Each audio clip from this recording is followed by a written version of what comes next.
Now, what does a case writing process entail? Okay, let me just give you a simple flow chart, then you understand what it takes. Okay, now phase one, of course, you are sort of sitting down and trying to pull together. You got an idea. Your case triangle is complete. You say, this is a great idea. I know X acquired Y, and this is going to be a cross-cultural integration case, and I got some idea how to teach it.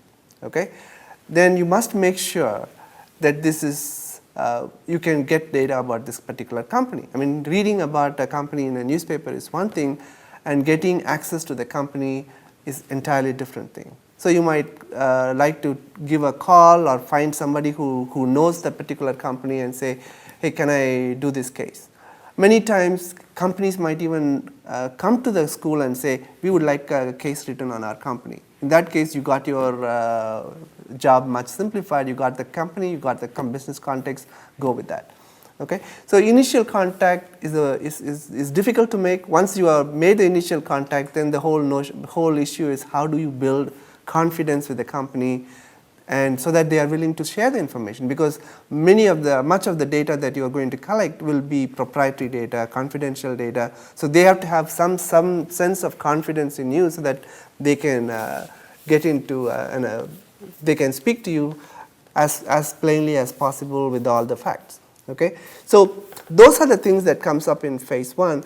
Once you have a tentative idea, this is what your case is going to be. Remember, this is going to be tentative because by the end of the story, you might change some of the storylines. Okay, so this is a tentative outline that you have. But even before you proceed with all the detailed data collection, make sure that the company is willing to engage with you.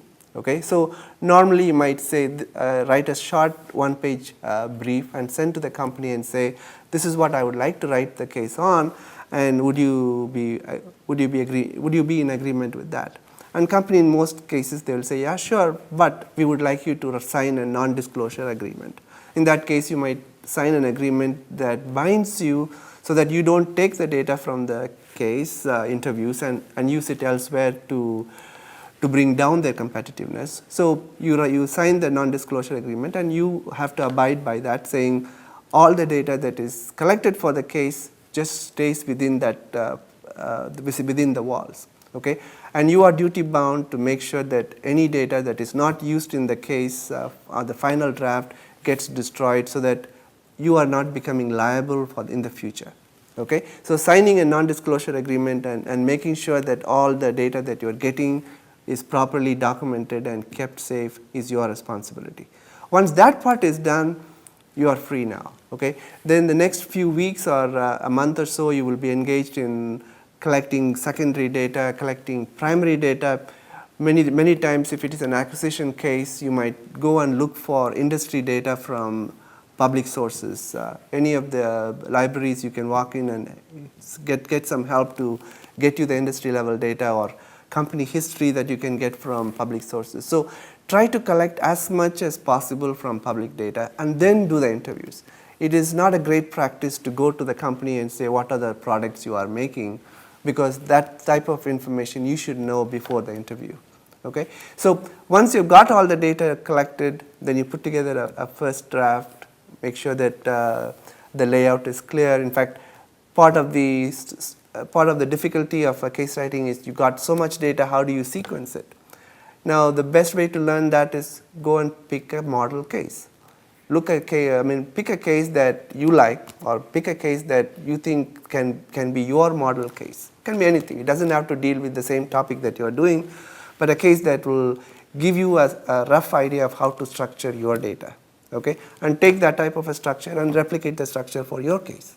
Okay, so once your case is done, pretty much you say, this is I'm almost ready, but can I use it in the classroom? No. So once you are done your first draft, get it copy edited, make sure that everything is clean, grammatically correct, and the layout is clear. And normally you would like to put together something what we call as teaching note. Teaching note is typically how the case will be used in the classroom. Okay?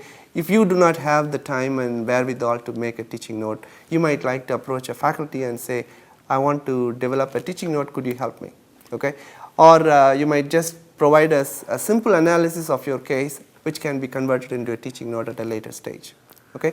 So one of the advantages of writing a teaching note is you know what data is missing or what data is redundant. For example, if you are writing a teaching note and you find that you just can't answer a particular question, then your case needs more data. You go back and get that data. Or at the end of the teaching note you find that there is 3 or 4 pages of information that you have never used, then you ask yourself, do I really need that information in the case? Okay? So this is the advantage of writing a teaching note while you are processing the case. Once you're done, you're ready, get it out to the company and say, this is, I have done the case, here is the draft of the case, would you mind looking at it? So we have standard formats for requesting release. So you send the company the case and a form for release. The company normally will come back to you and say, well, I would like you to change page 10, line 4 or page 3, line 6. They make a series of editing or some structural suggestions, and most of those suggestions you might be able to accept. If there are some that you cannot accept, then go back to them and say, this is what we need in order for the case to be interesting. So many times they will be willing to listen to you. So you have to go through a protracted negotiation to come to an agreement what will be finally a document that will go in the public domain. Okay? Sometimes you may have to be very careful that you just don't budge to everything that the company requests. In most cases, you will be able to negotiate your way out. In very rare cases, the company might say, this is too confidential, I cannot release it, and then under that circumstances, you might say, can I disguise the company name or some of the data that you can fudge around so that the company's interests are not compromised. Okay? Most cases, you can get around to those issues. So once the company releases it, you are ready. Find a faculty who will teach it in the classroom. Once it is tested, it can be released for public domain. So you are a case author now. Well, way to go.